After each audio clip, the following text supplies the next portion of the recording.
Uh-huh. Que représente aujourd'hui cette nuit que vous célébrez? Assalamu alaikum wa rahmatullah. Euh, je voudrais avant tout d'abord saluer euh, tous les musulmans du Sénégal et du monde et en même temps les féliciter parce qu'aujourd'hui c'est le jour de Ghadir Khoum. C'est un événement important dans l'islam et on peut même dire que c'est la plus grande fête de l'islam.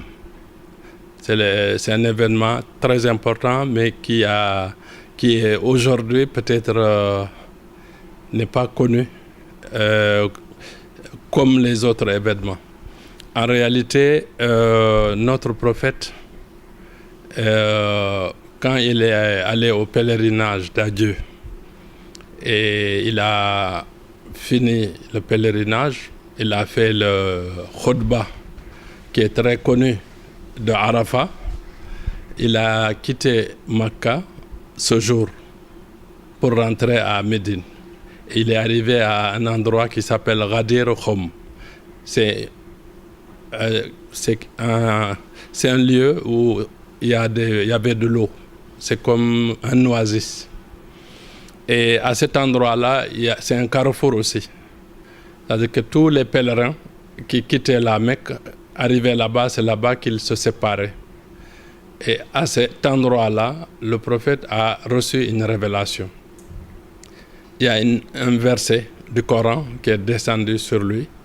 Et Dieu lui dit, dans ce verset, Ya ayyuhar rasoul, balligh ma unzila ilayka min rabbika, wa illam taf'al fama ballaghta risalatahu. Wallahu ya'simuka minan nas.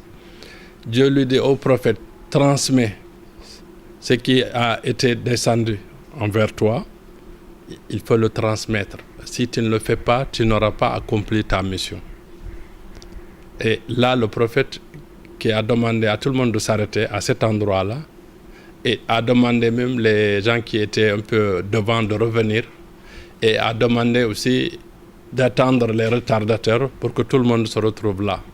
Et on dit dans les livres d'histoire que ce jour-là, il y avait plus de 120 000 personnes à Ghadir Khoum. Et là, le prophète a demandé qu'on lui fasse une turbine. On a fait une turbine pour lui et il est monté sur la turbine.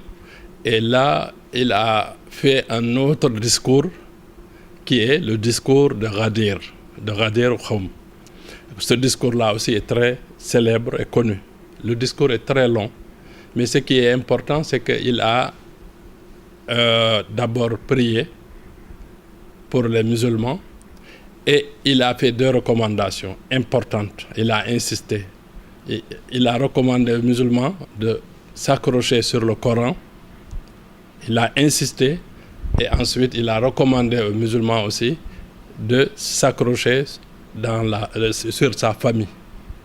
Les 2 choses qu'il a demandées, c'était le Coran et sa famille, sa descendance. Alors, il leur a dit, et vous savez tous que je suis votre maître. Et ils ont tous répondu oui. Ils ont reconnu que vraiment, que après Dieu, c'est le prophète. Le maître, c'est Dieu. Après Dieu, c'est le prophète.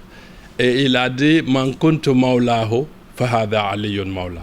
Ce jour-là, il a appelé son cousin et son gendre, qui est l'imam Ali. Il a soulevé sa main. Il a dit, celui dont je suis le maître, Ali est son maître.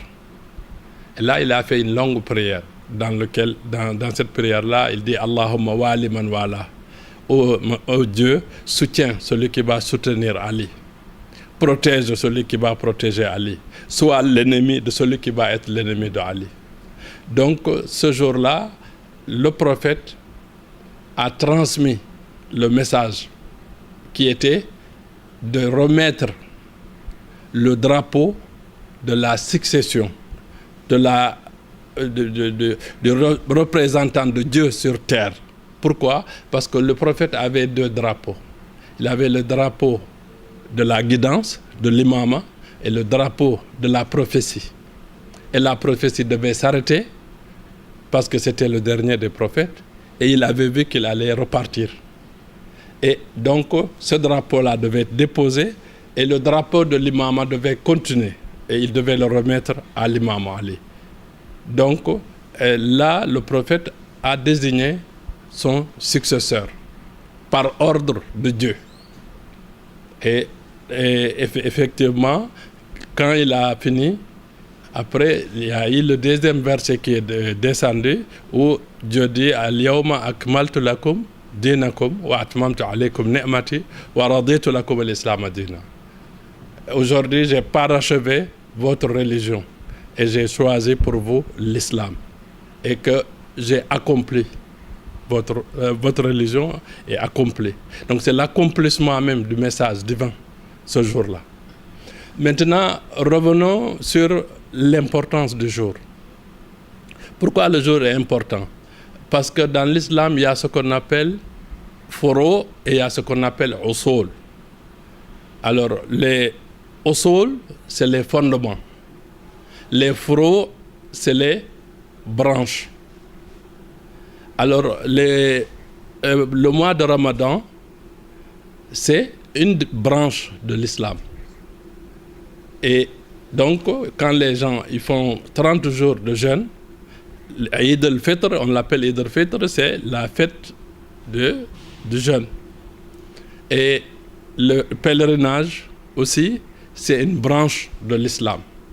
Et c'est pour cela que quand on fait le pèlerinage, et on l'accomplit, et on fait l'Eid al-Adha, ce qu'on appelle Tabaski.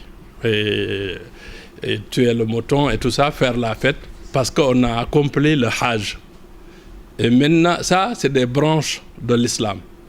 Par contre, ce jour-là, Eid al-Ghadir, c'est le jour où le prophète passait le drapeau à son successeur et son calife.